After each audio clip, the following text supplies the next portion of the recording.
नमस्कार, मैं रवि आसलीवाल। देश की तमाम फटाफट और सुंदर खबरों में आपका स्वागत है। आप न्यूज़ के चैनल इसलिए देखते हैं ताकि आपको सूचना मिल सके, और अगर आप सूचना प्राप्त करना चाहते हैं तो आप हमारे चैनल को सब्सक्राइब कर सकते हैं। लेकिन यदि आपको ऐसे चैनल देखने हैं जिसमें सिर्फ किसी का अपमान होता हो, सिर्फ और सिर्फ गंदगी भरने का काम होता हो, तो ऐसी चीज़ें हमारे चैनल पर उपलब्ध नहीं है। और हाँ, आपको बच्चों के रोजगार से, बढ़ती हुई महंगाई से और किस तरह से कोरोना ने क्या जीत कर रहे हैं, क्या नया स्ट्रेन आ रहा है, इस तरह की कोई बहस से अगर आपको देश की समस्याओं से अगर तकलीफ नहीं हो तो आप किसी भी मीडिया चैनल पर लड़ाई झगड़े की बहस भी देख सकते हो। लेकिन उसको देखने से पहले यदि आपको ऐसा लगता है कि इससे आपके देश की समस्या, आपके बच्चों की समस्या दूर हो सकती है, तो आप निश्चित होकर ऐसे चैनल देखें। लेकिन एक चीज़ ध्यान रखना, अगर आप विचार नहीं कर सकते तो हमारा भविष्य, आपका भविष्य कैसे सुधर सकता है। तो इसलिए ऐसे चैनल को अवॉइड करें, वरना वो अपने कामों में लगे हुए हैं जिसका खामियाजा हमको एक न एक दिन भुगतना ही पड़ेगा। तो बढ़ते हैं खबरों की ओर। भारत में कोरोना वायरस के नए रूप के मामले में अब बढ़ते दिख रहे हैं। देश में यूके के कोरोना स्ट्रेन से संक्रमित होने वालों की संख्या बढ़कर 20 हो गई है। मंगलवार तक ये संख्या सिर्फ 6 थी। अभी तक कुल 107 सैंपल की रिपोर्ट आई है, जिनमें से 20 यूके स्ट्रेन से संक्रमित मिले हैं। 20 में से सबसे ज़्यादा 8 पॉजिटिव मामले एनसीडीसी दिल्ली की लैब में पाए गए हैं। वहीं किसान आंदोलन का आज 35वां दिन है। केंद्र और संगठन आंदोलन कर रहे किसान संगठनों के बीच ठहरी हुई बातचीत आज फिर होगी। वहीं प्रदर्शनकारी किसान संगठनों ने कहा है कि चर्चा केवल 3 कृषि कानूनों को निरस्त करने के तौर तरीके और न्यूनतम समर्थन मूल्य की कानूनी गारंटी देने पर ही होगी। इसी बीच केंद्र और किसानों के बीच छठे दौर की वार्ता से एक दिन पहले केंद्रीय मंत्री नरेंद्र सिंह तोमर और पीयूष गोयल ने वरिष्ठ भाजपा नेता और गृह मंत्री अमित शाह से मुलाकात की। कृषि कानूनों के खिलाफ किसान आंदोलन के आज दोपहर 2 बजे सरकार से बातचीत होने की संभावना है। हालांकि किसान कानून वापसी और एमएसपी पर अलग कानून लाने की मांग पर अड़े हुए हैं। भारतीय किसान यूनियन के नेता हरमीत सिंह कादिया ने कहा कि सभी किसान संगठन बुधवार को होने वाली बैठक को अंतिम बातचीत के तौर पर मानकर चल रहे हैं। पंजाब में तय किए गए 2 जिले लुधियाना और नवा शहर में कोरोना वायरस के टीके के वितरण और प्रबंधन को लेकर 2 दिवसीय पूर्वाभ्यास मंगलवार को संपन्न हुआ।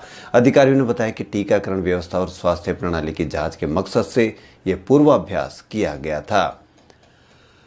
रिजर्व बैंक ने मंगलवार को कहा कि वित्त वर्ष 2019-20 में शहरी सहकारी बैंकों की गैर निष्पादित परिसंपत्ति यानी एनपीए में 10.8% की वृद्धि दर्ज की गई है, जो साल भर पहले 7.3% थी। साथ ही रिजर्व बैंक ने यह भी कहा कि आने वाले समय में गैर बैंकिंग वित्तीय कंपनियां एनबीएफसी के लाभ पर असर देखने को मिल सकता है। रिजर्व बैंक ने अपनी report trends and progress of banking India में कहा कि संपत्ति की गुणवत्ता के लिहाज से देखा जाए तो सबसे निचली डी श्रेणी में शामिल हुए शहरी सहकारी बैंकों की संख्या भी पिछले वित्त वर्ष में बढ़ी है। पहाड़ी क्षेत्रों में ताज़ा बर्फबारी के बाद उत्तर भारत में शीतलहर का प्रकोप और बढ़ गया है। राष्ट्रीय राजधानी दिल्ली में न्यूनतम तापमान लुढ़क कर 3.6 डिग्री सेल्सियस पर पहुंच गया। भारत मौसम विज्ञान विभाग के अनुसार पश्चिमी विक्षोभ के कारण जम्मू कश्मीर, लद्दाख, हिमाचल प्रदेश और उत्तराखंड में जगह जगह हिमपात हुआ। विभाग के अनुसार पश्चिमी हिमालय से सर्द और शुष्क उत्तरी और उत्तर पश्चिम हवा मैदानी क्षेत्रों की ओर बह रही है, जिससे उत्तर भारत में न्यूनतम तापमान में गिरावट आई है। दिल्ली में भी मंगलवार को शीतलहर से ठिठुरती रही और यहां न्यूनतम तापमान 3.6 डिग्री सेल्सियस दर्ज किया गया। तो किसानों की ओर से कितना ठंड में भोग रहे होंगे वो, यह हम सोच सकते हैं। केंद्र सरकार ने मंगलवार को कहा कि कोविड-19 का टीका वायरस के नए स्वरूप के खिलाफ भी काम करेगा, और ऐसे कोई साक्ष्य नहीं मिले कि मौजूदा टीका ब्रिटेन या दक्षिण अफ्रीका से आए सोर्स COV-2 के नए स्वरूप से सुरक्षा में नाकाम रहेगा। प्रधान वैज्ञानिक सलाहकार के विजय राघवन ने संवाददाता सम्मेलन में कहा कि अब तक यह नहीं पाया गया है कि नया स्वरूप बीमारी की गंभीरता को बढ़ा देता है। उन्होंने कहा कि ऐसा कोई साक्ष्य नहीं कि मौजूदा टीका ब्रिटेन और दक्षिण अफ्रीका में सामने आए कोविड-19 के नए स्वरूप के खिलाफ नाकाम रहेगा। में राष्ट्रपति रामनाथ कोविंद 30 दिसंबर यानी आज वीडियो कॉन्फ्रेंसिंग के जरिए आभासी तरीके से डिजिटल इंडिया पुरस्कार 2020 प्रदान करेंगे। एक आधिकारिक वक्तव्य में जानकारी दी गई है। डिजिटल इंडिया पुरस्कार डिजिटल प्रशासन में उल्लेखनीय पहल और व्यवहार को सम्मानित करने के लिए दिया जाता है। विज्ञप्ति में कहा गया है कि डिजिटल इंडिया विजन की तर्ज पर यह पहली बार हो रहा है कि डिजिटल इंडिया पुरस्कार की पूरी प्रक्रिया को ऑनलाइन किया जा रहा है। उत्तर प्रदेश सरकार को 104 पूर्व आईएएस अधिकारियों ने पत्र लिखकर कहा है कि विवादास्पद धर्मांतरण विरोधी अध्यादेश ने राज्य को घृणा, विभाजन और कट्टरता की राजनीति के केंद्र बना दिया है। पत्र लिखने वालों में पूर्व राष्ट्रीय सुरक्षा सलाहकार शिव शंकर मेनन, पूर्व विदेश सचिव निरुपमा राव, प्रधानमंत्री के पूर्व सलाहकार TKA नायर भी शामिल है। पत्र के माध्यम से उन लोगों ने मांग की है कि अवैध अध्यादेश को वापस ले लिया जाए। हस्ताक्षरकर्ताओं ने यह भी कहा कि मुख्यमंत्री सहित सभी राजनेताओं को संविधान के बारे में अपने आप को फिर से शिक्षित करने की जरूरत है, जिसे आपने बरकरार रखने के लिए भी शपथ ली है। एक तरफ केंद्र सरकार लगातार ये दावा कर रही है कि 3 विवादास्पद कृषि कानूनों को पारित करने से पहले हितधारकों के साथ कई परामर्श किए थे, लेकिन एक RTI के तहत जिसने NDTV ने दायर की थी, उस RTI के जवाब में सरकार का कहना है कि इस मामले में कोई रिकॉर्ड नहीं है।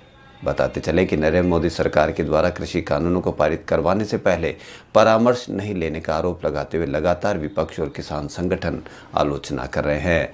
कोरोना महामारी के कारण बच्चों की सुरक्षा को देखते हुए देश भर में स्कूलों को बंद कर दिया गया था, लेकिन अब मामले कम होने के बाद कई राज्यों ने फिर से स्कूल खोलने का निर्णय लिया है। कुछ राज्य ऐसे भी हैं जो कोरोना वैक्सीन आने के बाद ही स्कूल खोलने के पक्ष में है।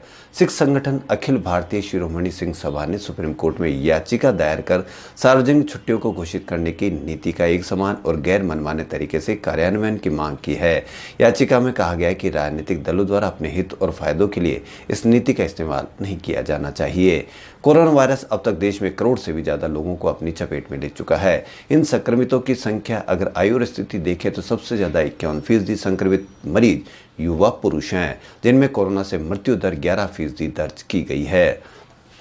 वहीं भाजपा नेता और सामाजिक न्याय और अधिकारिता मंत्री थावरचंद गहलोत ने कहा कि मोदी सरकार ने अनुसूचित जाति के 4 करोड़ से ज़्यादा छात्रों को मैट्रिक के बाद छात्रवृत्ति का लाभ देगा और यह सीधे छात्रों के खाते में जमा होगी। केंद्र शासित प्रदेश लद्दाख में मौसम संबंधी जानकारी देने के लिए केंद्रीय मंत्री हर्षवर्धन ने मंगलवार को मौसम विज्ञान केंद्र का उद्घाटन किया।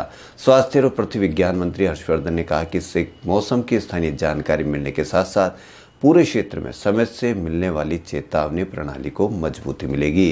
राजस्थान में ठंड तेजी से बढ़ रही है। मंगलवार को प्रदेश के 5 शहरों में तापमान माइनस में चले गया। इस सीजन में पहली बार ऐसा हुआ है कि माउंट आबू में सीजन का सबसे कम टेम्परेचर -4 डिग्री रिकॉर्ड किया गया है। वहीं कई जगह भी माइनस में रिकॉर्ड किया गया है। कोरोना की वजह से गणतंत्र दिवस परेड में शामिल होने वाले विजिटर्स की संख्या में कटौती की जा सकती है। समारोह में सिटिंग अरेंजमेंट में सोशल डिस्टेंसिंग नॉर्म्स को देखते हुए सरकार इस पर अंतिम फैसला लेगी। सरकार के सूत्रों के मुताबिक कोरोना से सुरक्षा को ध्यान में रखकर सरकार कई सेफ्टी प्रपोजल पर विचार विमर्श कर रही है। कृषि कानूनों के खिलाफ किसान आंदोलन के दौरान केंद्र के साथ बुधवार दोपहर होने वाली बातचीत का न्योता तो स्वीकार कर लिया गया है, पर उन्होंने साफ कर दिया कि बातचीत का एजेंडा वही होना चाहिए जो किसानों ने तय किया है। बंगाल में बीजेपी और टीएमसी के बीच चल रही सियासी तनातनी के जद में नोबेल पुरस्कार विजेता अमर्त्य सेन भी आ चुके हैं। राज्य की सीएम ममता बनर्जी ने बीजेपी पर उन्हें परेशान करने का आरोप लगाकर उनके साथ खड़े होने की बात कही थी। अब अमर्त्य सेन ने भी इस मुद्दे पर चुप्पी तोड़ी है। उन्होंने कहा कि पॉलिटिकल पार्टियों के अपने लक्ष्य होते हैं, लेकिन सांप्रदायिकता को खारिज करना सभी का साझा मकसद होना चाहिए। इसके बिना हम रविंद्रनाथ टैगोर, नेताजी सुभाष चंद्र बोस के वारिस नहीं बन पाएंगे। राजस्थान के उदयपुर के झारखंड के पेयजल और स्वच्छता मंत्री मिथिलेश कुमार ठाकुर 31 दिसंबर यानी कल वायुयान से उदयपुर आएंगे। एडीएम प्रशासन ओपी बुनकर ने बताया कि वे 2 दिवसीय उदयपुर प्रवास के पश्चात 2 जनवरी को सुबह सड़क मार्ग से चित्तौड़गढ़ होते हुए रणथंभौर सवाई माधोपुर के लिए प्रस्थान कर जाएंगे। वहीं उदयपुर से ही भारत सरकार के चिकित्सा और स्वास्थ्य मंत्रालय और चिकित्सा और स्वास्थ्य विभाग राजस्थान और NLR इंडिया फाउंडेशन के संयुक्त तत्वाधान में मंगलवार को मुख्य चिकित्सा और स्वास्थ्य अधिकारी कार्यालय भोपालपुरा में आयोजित कार्यक्रम में जिले के कुष्ठ रोगियों को सहायता उपकरण वितरित किए गए। कार्यक्रम में मुख्य अतिथि चिकित्सा और स्वास्थ्य सेवाएं जोन उदयपुर के संयुक्त निदेशक डॉक्टर जुल्फिकार अली काजी थे, जबकि अध्यक्षता CMHO डॉक्टर दिनेश खराड़ी ने की। विशिष्ट अतिथि उप मुख्य चिकित्सा और स्वास्थ्य अधिकारी डॉक्टर राघवेंद्र राय थे। वहीं उदयपुर से ही भारत सरकार की युवा मामले और खेल मंत्रालय के निर्देशानुसार नेहरू युवा केंद्र उदयपुर द्वारा मंगलवार यानी कल जिला स्तरीय राष्ट्रीय युवा संसद का ऑनलाइन आयोजन हुआ। मुख्य अतिथि चित्तौड़गढ़ सांसद CP जोशी ने दूरभाष पर राष्ट्रीय युवा संसद की सफलता की शुभकामना देते हुए कहा कि युवा देश की अमूल्य धरोहर है। उदयपुर से ही राजस्थान वित्त निगम उदयपुर द्वारा एक औद्योगिक प्रोत्साहन शिविर 30 दिसंबर को कल यानी निगम शाखा सभागार में आयोजित होगा, यानी आज आयोजित होगा। शिविर में सभी एसोसिएशन के पदाधिकारी और सदस्य निगम के गुड बोरोवर्स और ऋण प्राप्त करने वालों को आमंत्रित किया गया है। वहीं जयपुर के लोहा इस्पात के व्यापारियों स्टील वेंडर्स वेलफेयर एसोसिएशन गठन किया गया और उपभोक्ताओं के हित को सर्वोपरि रखने का निश्चय किया गया। इस मौके पर संस्था ने अपना कैलेंडर 2021 भी जारी किया है। लोहा व्यापार के सुदृढ़ भविष्य और सुरक्षा के लिए स्टील वेंडर्स वेलफेयर एसोसिएशन का गठन गत वर्ष किया गया था। आज प्रथम वर्षगांठ के मौके पर संस्था ने वर्ष 2021 का एक कैलेंडर भी जारी किया, जिसका विमोचन कांग्रेस नेता सीताराम अग्रवाल, पंडित सुरेश मिश्रा, वीकेआई एसोसिएशन के अध्यक्ष ताराचंद चौधरी, महासचिव एमपी गुप्ता, फोर्टी के उपाध्यक्ष अरुण अग्रवाल, उद्योगपति जगदीश सोमानी, संजीव डंगाया सहित कई जानी मानी लोहा व्यापार के व्यापारी भी शामिल हुए। एसोसिएशन के पदाधिकारी सुनील कुमार जैन ने बताया कि राजस्थान के सभी व्यापारियों को संस्था से जोड़ा जाएगा। संस्था का मुख्य उद्देश्य उपभोक्ताओं को लोहे की गुणवत्ता और जीएसटी संबंधी सभी चिंताओं से मुक्त दिलाना है। खबरों फिलहाल इतना ही। यदि आपको हमारा चैनल पसंद आए तो लाइक